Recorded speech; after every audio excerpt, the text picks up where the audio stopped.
Thanks for joining me on the Peace and Parenting podcast. I'm so glad you're here. Welcome back to the Peace and Parenting podcast. I'm Michelle, and I'm so glad you're here. And I want to talk about this idea because it's summer in the US and in many parts of the world.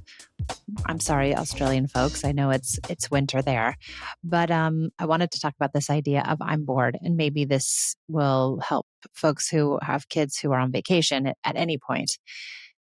Our kids like to say, I'm bored. There's nothing to do. I can't find anything. I'm so bored. I'm bored, Mom, please. And I think we go into panic like, oh, I've got to entertain this child. I have to make sure they're not bored. I have to get them to stop whining about being bored.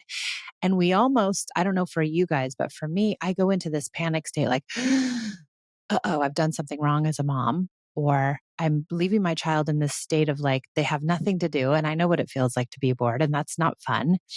And then also I have a little bit of anger, like, you have all of these things. You have toys, you have activities, you have friends, you have the trampoline, you have the backyard, you have the front yard with your friends, you have your bike. Like, how could you be bored?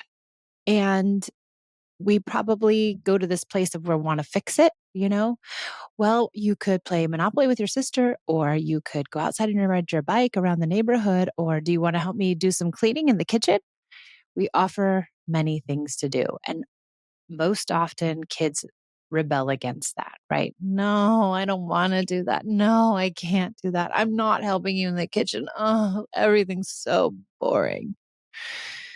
And in these moments, can we decide that it's not our responsibility to entertain our child? And that if we lean into accepting that piece, will they actually find something to do? Maybe not right away. Maybe it will take them some time.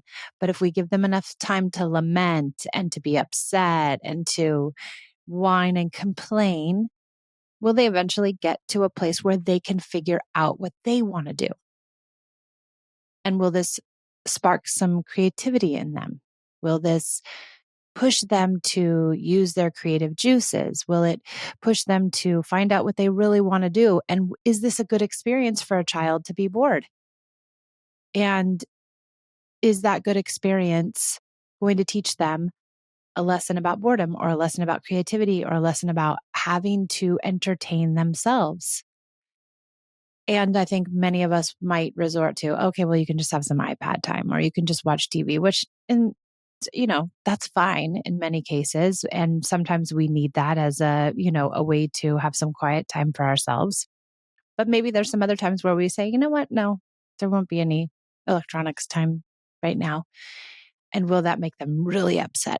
You never let me do anything. I'm bored. I never have that electronics. You're so mean. And can we lean into the feelings around that too?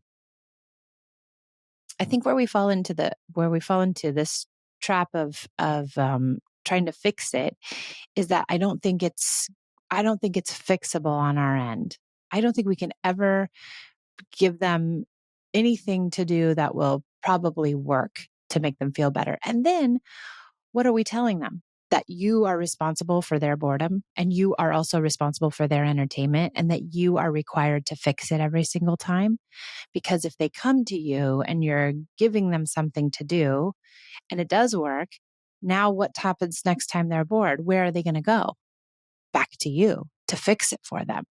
And are we raising resilient, self-reliant kids if they're having to come to you to fix their problems, and boredom being one of them?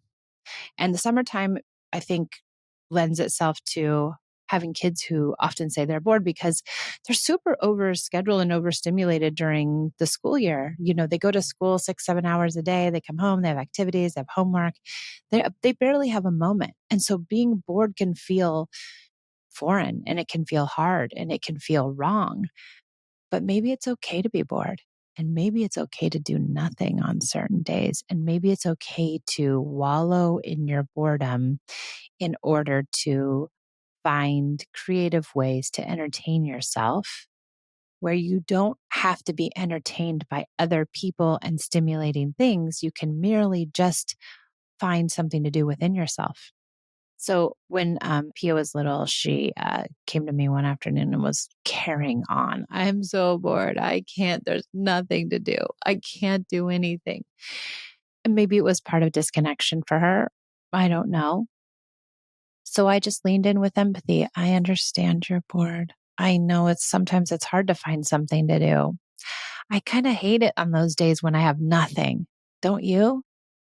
And I just gave her empathy and understanding and tried to see things from her point of view that yes, she has been overscheduled all year and now kaboom, everything's done. And this is the day when we didn't have friends over. We didn't have anything planned. Her sister was busy doing something else. I was busy doing something else. And she was left to her own devices. And she felt a certain way about it.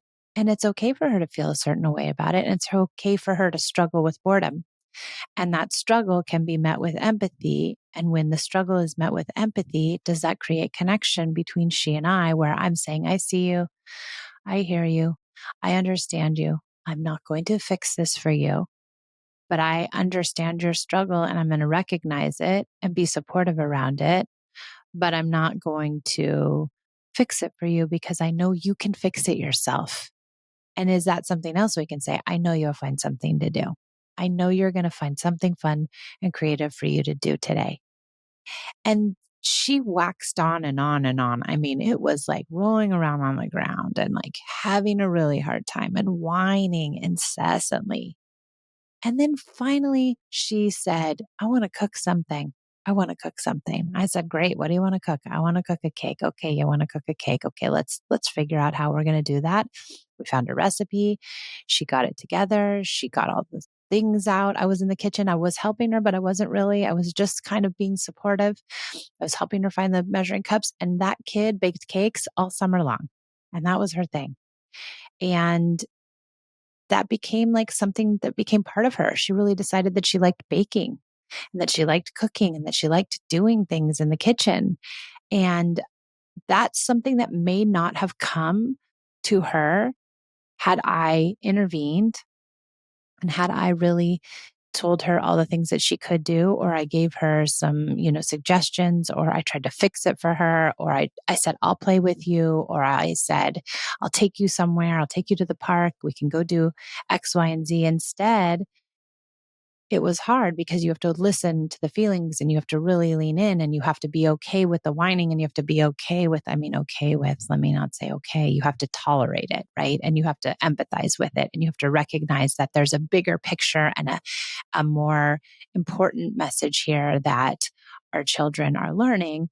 And a more important lesson is that they have it within themselves, within their own bodies and minds, they have it to fix their problems. And maybe this too will translate to other problems. Like you've learned grit, right? You've learned how to remedy a problem on your own. Now it's a small problem, right? It's a problem of boredom, but does that same neural pathway serve you when you have a friend problem or when you have a school problem or you have a problem with a sibling? And can you use that same grit and that same process to help you unravel other problems in your life and not feel as if you have to always get help from your parent? Sure, we can give our kids help. I'm not saying never help them. I'm just saying this is an opportunity to allow them to rely on themselves. And maybe it will create other opportunities where they can rely on themselves and that this is a muscle that they're exercising and learning and practicing. So I hope that's helpful for the summer. I know lots of kids come up with this idea. I'm bored, mom, dad, I'm bored. I'm so bored. And can you lean into, yeah, you are bored. And I know you're going to fix it, as opposed to all the things that will remedy the boredom, because that may not really be serving them in the right way. We're playing the long game, guys, right? We're not playing the short game. We don't want short, immediate gratification in parenting. We're really looking to build skills and we're looking to teach kids how to be self-reliant, because in the end, we want self-reliant kids who can take care of themselves without us. Because sooner than later, and I'll tell you what, I have Esme leaving for college in 2 months.